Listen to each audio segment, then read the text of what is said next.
екінші біреуге ықыласын білдіруі, рахмет айтуы. Алғысты сөзбен немесе қимыл, іс-әрекет, заттай сыйлық беру, тіпті жақсы қарым-қатынас түрінде білдіруге болады.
Аллаға әуелі рахмет, тірлікті мынау жаратқан, анаға шексіз рахмет, ақ сүтін беріп толғатқан.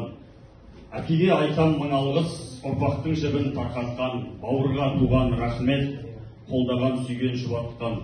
Ұстазға ұлы рахмет, нәрімен білім сусатқан, балалық досқа рахмет, ойнаған күлген жұбатқан. Сол жанға айтам мың алғыс, сезімі үшін жылатқан, халқыма айтам мың алғыс, шыңдаған елге танытты. Рахмет.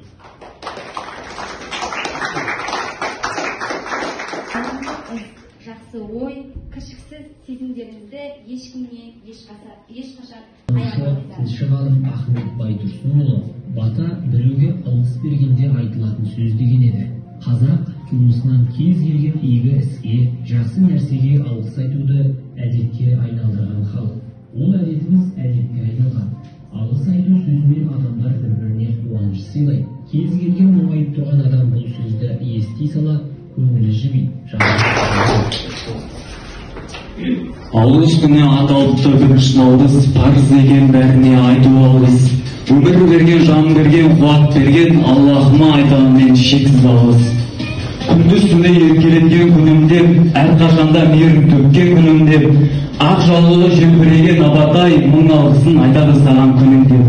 Немере, ыстық екен баласынан, аташым артықсың сен барасылған.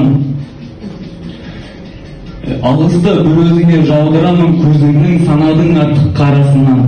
Көз ілмей түн ұйқысын төрт бөлген, өзіңдей асыл жанды күн көрген. Алғысты бір өзіңе жаудырамын, әрқашан тірегімде тіреп жүрген. Арыстарыңызды алсайтын денесін шын жүріп тұқты.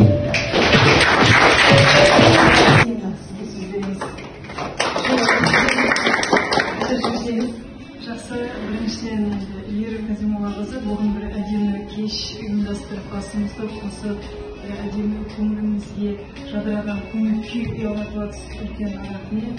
Бұл алғыс айту күні өте ерекше күн деп ойлаймын. Шыны керек, бұл мейрам аталып өтілгенше, бұған дейін біз дейтін бір-біріміздің туған күні, тек қана сол кездерде, басында осы мейрам тағайындалғанда, бір-бірімізге не айтуға да білмей қалған кездер болған сияқты.